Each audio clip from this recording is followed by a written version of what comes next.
നമസ്കാരം. Home town ഹീറോസിൻ്റെ യാത്ര കണ്ണൂരിലാണ് എത്തി നിൽക്കുന്നത്. കണ്ണൂരിൽ നമ്മൾ എത്താനൊരു കാരണമുണ്ട്. കേരള ടീമിനെ കാണാൻ വന്നതാണ്. സന്തോഷ് ട്രോഫി ഫുട്ബോൾ മത്സരങ്ങൾക്ക് അസമിൽ 21-ന് തുടക്കമാവുകയാണ്. 8ാമത്തെ കിരീടം ലക്ഷ്യമിട്ടാണ് കേരളം ഇക്കുറി പന്ത് തട്ടുന്നത്. കഠിന പരിശീലനമാണ് കണ്ണൂരിൽ. കണ്ണൂർ കഴിഞ്ഞാൽ ടീം നേരെ വയനാട്ടിലേക്ക് പോകും.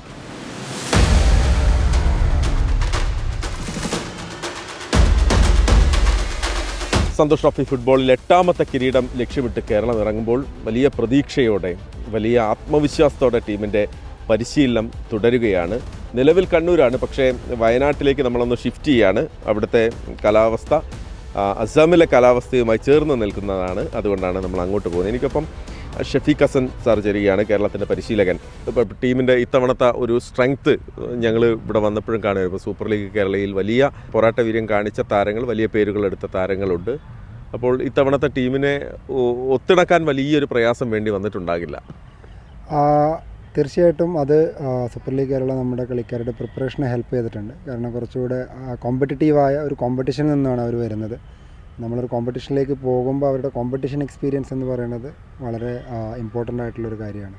അപ്പോൾ അത് സൂപ്പർ ലീഗിൻ്റെ കളിക്കാരെ ഒത്തുനിൽക്കുന്നതിൽ കാര്യങ്ങൾ പറയുന്ന സമയത്ത് അവർക്ക് പെട്ടെന്ന് മനസ്സിലാകുന്നുണ്ട്. ആ ടീമിൻ്റെ സ്ട്രാറ്റജിയുമായിട്ട് ഒത്തുചേർന്ന് പോകാൻ എല്ലാവർക്കും കഴിയുന്നുണ്ട്. മാത്രമല്ല എൻ്റെ ഡിസ്ട്രിക്റ്റിലെ കളിക്കാരുണ്ടായിരുന്നു, അവരെ നമുക്ക് ഡെവലപ്പ് ചെയ്ത് കൊണ്ടുവരാൻ പറ്റി. ഏകദേശം ഒരു മാസത്തോളം അവർക്ക് സമയം കിട്ടി ടീമുമായിട്ട് കോമ്പീറ്റ് ചെയ്യുന്ന ആളുകൾ ഇപ്പോൾ നിലവിൽ ടീമിൻ്റെ ഭാഗമായിട്ടുണ്ട്. കഴിഞ്ഞ എത്രയോ പതിറ്റാണ്ടുകളായി നമ്മളതിങ്ങനെ സന്തോഷ് ട്രോഫിയിൽ നമുക്ക് കിരീടം എന്ന് പറയാം. അപ്പോൾ ഇത്തവണ കിരീടത്തിൽ കുറഞ്ഞൊന്നും നമ്മൾ ലക്ഷ്യം വെക്കുന്നില്ല. എതിരാളികൾ ശക്തരായിട്ടുള്ള ടീമുകളൊക്കെ ഉണ്ട്. നമ്മളെ ഒരുക്കങ്ങൾ, അതിൻ്റെ ഒരു കോൺഫിഡൻസ് എത്രത്തോളം നമുക്കുണ്ട്? തീർച്ചയായിട്ടും സന്തോഷ് ട്രോഫിക്ക് കേരളം കൊടുക്കുന്ന പ്രാധാന്യം എനിക്ക് മാത്രമല്ല, ഇവിടെയുള്ള ചെറിയ കുട്ടികൾക്ക്, ഫുട്ബോൾ കളിക്കുന്ന ആളുകൾക്ക് വരെ അറിയാവുന്നതാണ്. കഴിഞ്ഞ പ്രാവശ്യം നമ്മൾ ഫൈനലിസ്റ്റുകളാണ്. കഴിഞ്ഞ പ്രാവശ്യത്തെ ടീം ഒരു സ്റ്റാൻഡേർഡ് സെറ്റ് ചെയ്തിട്ടുണ്ട്. അതിനേക്കാൾ ഒരു പടി മുന്നിലേക്ക് പോകുക എന്നുള്ളത് തന്നെയാണ് ടീമിൻ്റെ ആത്യന്തികമായിട്ടുള്ള ലക്ഷ്യമെന്ന് പറയുന്നത്. അതിൽ ഇപ്പം നമ്മൾ ഫോക്കസ് ചെയ്യുന്നത് പഞ്ചാബുമായിട്ടുള്ള മത്സരമാണ്. ആ മത്സരത്തിലേക്ക് അസമിൽ പോയി എങ്ങനെ കളിക്കാം, അപ്പോൾ അതുമായി ബന്ധപ്പെട്ട കാലാവസ്ഥ, അതുപോലെ തണുപ്പാണെങ്കിലും ഹൈ ആൾട്ടിറ്റ്യൂഡ് ആണെങ്കിലും അത്തരം സാഹചര്യങ്ങളോട് പൊരുത്തപ്പെടാൻ വേണ്ടിയിട്ടാണ് നമ്മൾ വയനാട്ടിലേക്ക് പോകുന്നത്. അപ്പോൾ നമുക്ക് എല്ലാ തരത്തിലുള്ള സാഹചര്യങ്ങളെ നേരിടാൻ വേണ്ടിയിട്ട് ടീമിനെ തയ്യാറാക്കുക. സ്വാഭാവികമായും ഇത്തവണ നമ്മൾ ഏതെങ്കിലും തരത്തിലൊരു വെല്ലുവിളി നമ്മൾ പ്രതീക്ഷിക്കുന്നുണ്ടോ? ഞാൻ കളി കണ്ട സമയത്ത് പഞ്ചാബ് നന്നായിട്ട് കളിക്കുന്നുണ്ടായിരുന്നു. പഞ്ചാബിൻ്റെ കളി ഞാൻ കണ്ടു, മേഘാലയയുടെ കളി ഞാൻ കണ്ടിട്ടുണ്ടായിരുന്നു. അതുപോലെ സർവീസസ് ആണെങ്കിലും ബാംഗ്ലൂരിലാണ് സർവീസസ് കളിച്ചിട്ടുണ്ടായിരുന്നത്. അവരും കർണാടകയെയും അതുപോലെ തന്നെ ഗോവയെയും തോൽപ്പിച്ചിട്ടാണ് ഇങ്ങോട്ടേക്ക് വരുന്നത്. ഈവൻ സർവീസ് നമ്മുടെ റെയിൽവേസ് വരികയാണെങ്കിൽ ഡൽഹി കഴിഞ്ഞ പ്രാവശ്യത്തെ ക്വാർട്ടർ ഫൈനലിസ്റ്റുകളാണ്, അല്ലെങ്കിൽ ക്വാർട്ടർ ഫൈനലിസ്റ്റുകളാണെന്ന് തോന്നുന്നു. അപ്പോൾ അവരെ തോൽപ്പിച്ചിട്ടാണ് വരുന്നത്. അപ്പോൾ എല്ലാ ടീമുകളും മികച്ച ടീമുകളാണ്. അതിൽ നമ്മുടെ സ്പേസ് നമ്മൾ കണ്ടെത്തുക എന്നുള്ളതാണ്. ഗോളടിക്കാതെ പോകുന്ന നമ്മൾ പല കളികളും കഴിഞ്ഞ സന്തോഷ് ട്രോഫിയിലൊക്കെ നമുക്ക് കണ്ടൊരു അനുഭവം. ഇത്തവണ ഈ ഗോളടിക്കുക എന്നുള്ള ഒരു പ്രത്യേകിച്ചൊരു തന്ത്രം, അല്ലെങ്കിൽ അതിനുവേണ്ടി മാത്രം വിന്യസിക്കുന്ന ആളുകൾ ഉണ്ടാവുമല്ലോ അല്ലേ? തീർച്ചയായിട്ടും. നമ്മൾ ഡിഫെൻഡിങ് എന്ന് പറയുന്നത് കുറച്ചുകൂടെ എളുപ്പമുള്ളൊരു പണിയാണ്. വിത്തൗട്ട് ബോളിൽ നമുക്ക് ചെയ്യാവുന്ന കാര്യമാണ്. അറ്റാക്കിംഗ് എന്ന് പറയുന്നത് ലോകത്ത് എല്ലായിടത്തും ബുദ്ധിമുട്ടുള്ള കാര്യമാണ്. നമ്പർ 9 പ്രോപ്പർ ഫിനിഷ് ചെയ്യുന്ന നമ്പർ 9 എന്ന് പറയുന്നത്. ഇപ്പോൾ തന്നെ നമുക്ക് അജ്സലുണ്ട് ടീമിനകത്ത്, അതുപോലെ ഷിജിനുണ്ട്, വിഘ്നേഷ് ഉണ്ട്. എല്ലാവരും ഇതിനു മുൻപും സൂപ്പർ ലീഗിലാണെങ്കിലും ഇതിനു മുൻപും അതുപോലെ KPLൊക്കെ തെളിയിച്ചിട്ടുള്ള ആൾ. സജീഷ് ഉണ്ട്, ടോപ്പ് സ്കോററാണ്. പക്ഷേ ഗെയിമിലേക്ക് വരുന്ന സമയത്ത് പലപ്പോഴും ട്രെയിനിങ്ങിനകത്താണെങ്കിലും ഞാനത് കാണുന്നുണ്ട്. ആ ഫൈനൽ ടച്ച്, ഇപ്പോൾ ഇന്നലെ പോലീസുമായിട്ട് കളിച്ചപ്പോഴും ആ ഫൈനൽ ടച്ച് ചാൻസസ് ക്രിയേറ്റ് ചെയ്യുന്നു, ബോളുകൾ പൊസിഷൻ കീപ്പ് ചെയ്യുന്നു. പറഞ്ഞതുപോലെ നമ്മൾ ഔട്ട്കം നോക്കുന്നത് finally who one the game എന്നുള്ളതാണ്. അപ്പോൾ തീർച്ചയായിട്ടും എൻ്റെ ട്രെയിനിങ്ങിനകത്ത്, അല്ലെങ്കിൽ ഞങ്ങളുടെ ട്രെയിനിങ്ങിനകത്ത് മാക്സിമം അറ്റാക്കിംഗ് ഫിനിഷിങ്ങുമായി ബന്ധപ്പെട്ട ട്രെയിനിങ്ങുകൾ നമ്മൾ എല്ലാ ദിവസവും ഇൻക്ലൂഡ് ചെയ്യാറുണ്ട്.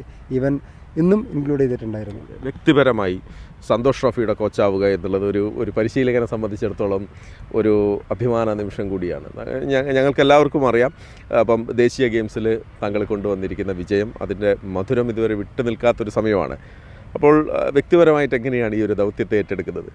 ഞാൻ കരിയർ സ്റ്റാർട്ട് ചെയ്യുന്ന സമയത്ത് എനിക്ക് തോന്നുന്നത് നമ്മൾ 2010 2018 പത്രം വായിക്കുന്നത് സദീവൻ ബാലൻ സാറിനെ സ്പോർട്സ് പേജിൽ ഇങ്ങനെ തൂക്കി എടുത്തുകൊണ്ട് വരുന്ന ഒരു പിക്ചർ ഞാൻ കണ്ടിരുന്നു. അപ്പോൾ ഞാൻ ആഗ്രഹിച്ചിരുന്നു എന്നെങ്കിലും എനിക്കും ഈ ഒരു സാഹചര്യത്തിലേക്ക് എത്താൻ കഴിയുമോ എന്നുള്ളത്. തീർച്ചയായിട്ടും നമ്മളതിനു വേണ്ടി വർക്ക് ചെയ്തു. നമ്മൾ ഈ സ്റ്റേജിലേക്ക് എത്തി. ഇനി ടീമിനെ എൻ്റെ പൂർവികന്മാർ ചെയ്തതുപോലെ സതീവൻ ബാലൻ സാറും അതുപോലെ തന്നെ ബിനു ജോർജും അതിന് മുൻപുണ്ടായിരുന്ന ആളുകളൊക്കെ ചെയ്തതുപോലെ ആ ഒരു പ്രൈഡ് നമുക്ക് കൊണ്ടുവരാൻ പറ്റണം. അവിടെ വ്യക്തികളല്ല, ഞാനല്ല, നമ്മളെ സ്റ്റേറ്റിനെയാണ് റെപ്രസെൻ്റ് ചെയ്യേണ്ടത്. ഞാനെന്ന് പറയുന്ന ഒരു വ്യക്തി മാത്രമാണ്.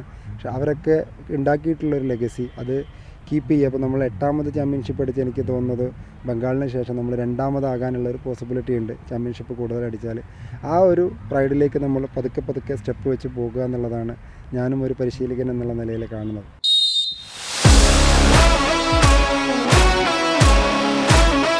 കേരളത്തിൻ്റെ ഗോൾ കീപ്പർമാരെ ഇത്തവണ പരിശീലിപ്പിക്കുന്നത് കേരളത്തിൻ്റെ ഇന്ത്യൻ ഫുട്ബോളിൻ്റെ ഇതിഹാസം കെട്ടിച്ചാക്കോയാണ്.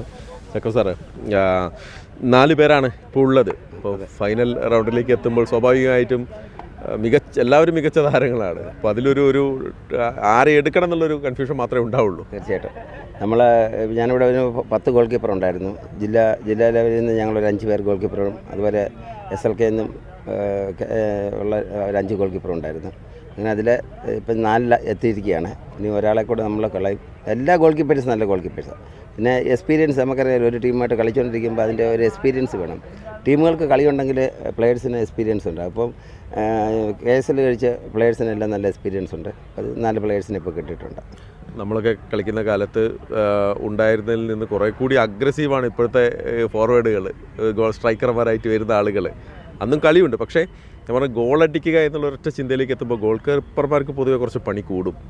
തീർച്ചയായിട്ടും പണ്ടത്തെ ഗോൾ കീപ്പറുടെ അല്ല, ഇപ്പം എല്ലാവരും മൈനസ് കൊടുത്ത് ഗോൾ കീപ്പറിലാണ് സ്റ്റാർട്ട് ചെയ്യുന്നത്.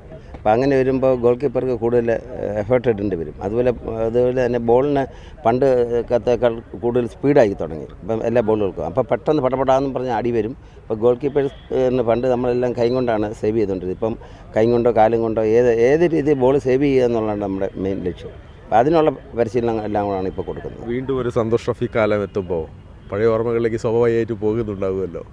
തീർച്ചയായിട്ടും ഞാൻ 89 ആദ്യമായിട്ട് കൊല്ലത്ത് സന്തോഷ് ട്രോഫി കളിക്കുന്നത്. അത് കഴിഞ്ഞ് നേരെ ഞങ്ങൾ പോയിരുന്നത് ഗുവാഹട്ടിയിലാണ്. ഗുവാഹട്ടി ഞങ്ങൾ പോയിട്ടപ്പോൾ ഗുവാഹട്ടി ആസാം സന്തോഷ് ട്രോഫിയിൽ ഞങ്ങൾ കർണാടക സെമി ഫൈനൽ, കേരളത്തിന് ആദ്യമായിട്ട് കേരളത്തിന് വെളിയിൽ ഫൈനലിൽ വരുന്ന ടീം ഞാൻ കളിക്കുന്ന ടീമാണ്. അപ്പോൾ ഞങ്ങളുടെ ടൈ ബ്രേക്കറിലാണ് ജയിക്കുന്നത്. എനിക്കൊരു ഗോൾ അടിച്ചും അതുപോലെ ഒരു ഗോൾ സേവ് ചെയ്തും കേരളത്തിനെ ഫൈനലിൽ എത്തിക്കുവാൻ സാധിച്ചു. സന്തോഷ് ട്രോഫിയിൽ കിരീടം നേടുക എന്ന് പറയുന്നത് നമുക്ക് വല്ലാത്ത അഭിമാനം. മറ്റൊരു കിരീടത്തിനേക്കാളും മാധുര്യം സന്തോഷ് ട്രോഫിക്കുണ്ട്. തീർച്ചയായിട്ടും സന്തോഷ് ട്രോഫി എന്ന് പറഞ്ഞാൽ ഇന്ത്യയിലെ ഏറ്റവും ബെസ്റ്റ് സ്റ്റേറ്റിനെ തിരഞ്ഞെടുക്കുന്നതല്ലേ. അപ്പോൾ അതുകൊണ്ട് തീർച്ചയായിട്ടും സന്തോഷ് ട്രോഫി എന്ന് പറഞ്ഞാൽ എല്ലാവർക്കും ഒരു ഹരമാണ്.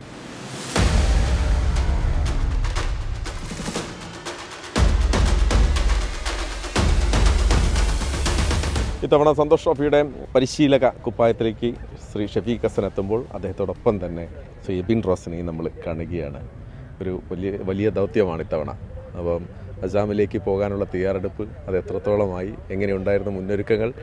കാലാവസ്ഥ ഇവിടെ കണ്ണൂരിൽ ചൂടാണ്, പക്ഷേ നമ്മൾ വയനാട്ടിലേക്ക് പോവുകയാണ്. നല്ലൊരു ഒരുക്കമായിരുന്നു. പ്രത്യേകിച്ചും നമ്മുടെ ഷഫീഖ് ഹസൻ കോച്ച് വിന്നിങ് ആ ഒരു സ്പിരിറ്റിൽ നിൽക്കുന്ന ഇതിനൊപ്പം തന്നെ ഒരു അസിസ്റ്റൻറ്റ് കോച്ച് എന്ന നിലയിൽ അദ്ദേഹത്തിന് ഫുൾ സപ്പോർട്ടോടുകൂടി നിൽക്കുക എന്നുള്ള എൻ്റെ ഉത്തരവാദിത്വം ഞാൻ ഭംഗിയായിട്ട് നിറവേറ്റുന്നുണ്ട് എന്ന് വിശ്വസിക്കുന്നു. അതിനോടൊപ്പം തന്നെ കണ്ണൂരിലെ സൗകര്യങ്ങൾ ശരിക്കും KFA എടുത്ത് നല്ലൊരു തീരുമാനമാണ്. ഇത്രയും സൗകര്യങ്ങൾ കൊടുത്തുകൊണ്ട് കളിക്കാരെ പ്രൊമോട്ട് ചെയ്യുക, അവരെ മോട്ടിവേറ്റ് ചെയ്യുക, ഇത്തവണ കപ്പ് തിരിച്ച് കൊണ്ടുവരാൻ സാധിക്കുന്ന തരത്തിൽ എല്ലാ സഹായവും ചെയ്യുന്ന KFAയോടൊപ്പം നമ്മൾ ആദ്യം നന്ദി പറയുന്നത്. ശരിക്കും എനിക്ക് വലിയൊരു എക്സ്പീരിയൻസ് ആണ് ഒരു വിന്നിങ് കോച്ചിനൊപ്പം പ്രവർത്തിക്കുക, അതുപോലെ ഇപ്പോൾ സീനിയർ ടീമിനൊപ്പം വർക്ക് ചെയ്യുക. നമ്മുടെ സൂപ്പർ ലീഗ് കേരളയുടെ മത്സരങ്ങൾ നടന്നതിന് ശേഷം ഒരുപാട് വിദേശ കോച്ചുമാരുൾപ്പെടെയുള്ള ആളുകളൊക്കെ ഉണ്ടല്ലോ. അപ്പോൾ അവരുടെ എടുത്തുനിന്ന് എക്സ്പീരിയൻസ് വന്ന പ്ലേയേഴ്സ് ഉണ്ട്, തഴക്കൊക്കെ വന്ന ആളുകളുണ്ട്. അപ്പോൾ കുറേ കൂടി കാര്യങ്ങൾ എളുപ്പമാക്കുന്നുണ്ട്.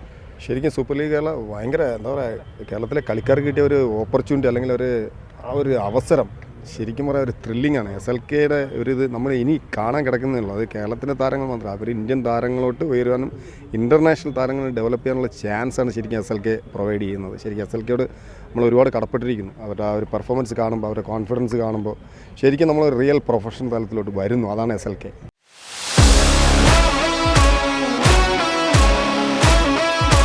കേരളത്തിൻ്റെ ഗോൾ വല കാക്കുന്നത് കരുത്തരാണ്. ഹജ്മലും അൽകേഷും ജസീനും അഭിനവുമാണ് ക്യാമ്പിലുള്ളത്.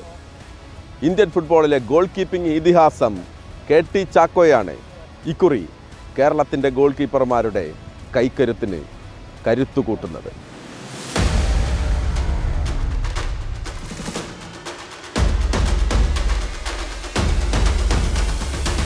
8ാമത്തെ കിരീടം ലക്ഷ്യമിട്ടാണ് നമ്മൾ അസാമിലേക്ക് പറക്കാൻ പോകുന്നത്.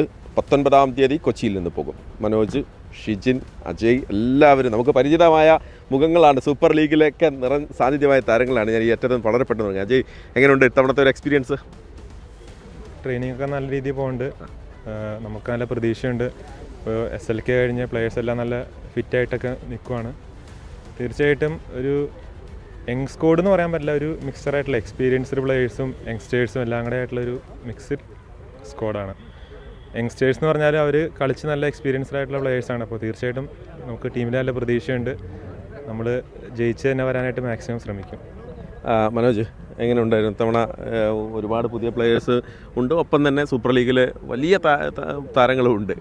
അതെ, നമുക്കിപ്പോൾ കിട്ടാവുന്നതിൽ വെച്ച് ഒരു നല്ല സ്ക്വാഡാണ് ഇപ്പോൾ ഉള്ളത്. നമ്മൾ ഓൾമോസ്റ്റ് ഫൈനൽ പ്രിപ്പറേഷൻ ടൈമാണ്.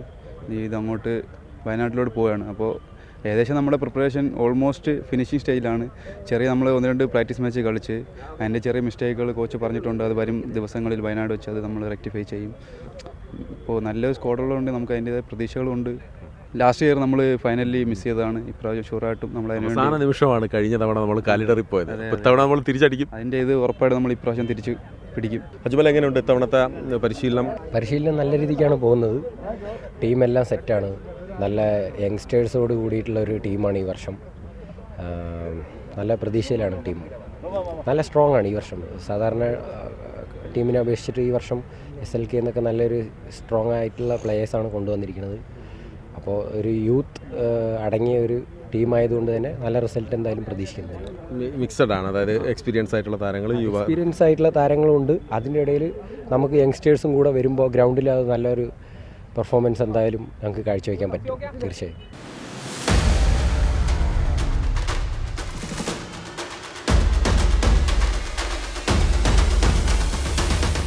പരിചയസമ്പന്നതയും ഒപ്പം തന്നെ യുവ തലമുറയിലെ താരങ്ങളും ഒത്തുചേർന്നാണ് കേരള ടീം എന്ന് നമ്മൾ പറഞ്ഞു. എനിക്കിപ്പം സഞ്ജു ഒപ്പം ദിൽഷാദ് ചേരുകയാണ്. സഞ്ജു, ഇത്തവണ എങ്ങനെയുണ്ട്? SLK കഴിഞ്ഞ് നമ്മൾ നേരെ ക്യാമ്പിലോട്ടാണ് വന്നത്. അപ്പോൾ അതിൻ്റെ ഒരു എക്സ്പീരിയൻസ്, അതിൻ്റെ ഒരു ആത്മവിശ്വാസം, കോൺഫിഡൻസ് ഒക്കെ വല്ലാതെ ഉണ്ട് നമുക്ക്. അതെ, തീർച്ചയായിട്ടും.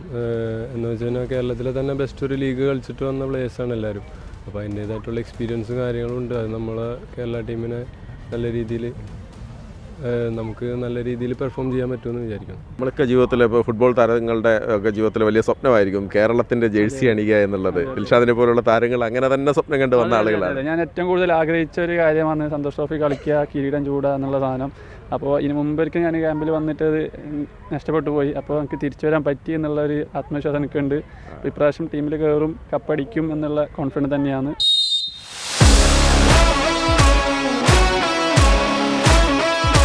കഴിഞ്ഞ തവണ നേരിയ വ്യത്യാസത്തിന് നഷ്ടപ്പെട്ടു പോയതാണ് കപ്പ്. ഇത്തവണ അത് തിരിച്ചു പിടിക്കണം. അതിനായി അസമിലേക്ക് പറക്കാൻ പോവുകയാണ് കേരള ടീം. ജിഷ്ണു ഗിരീഷിനൊപ്പം മഹേഷ് പോലൂർ, മീഡിയ 1.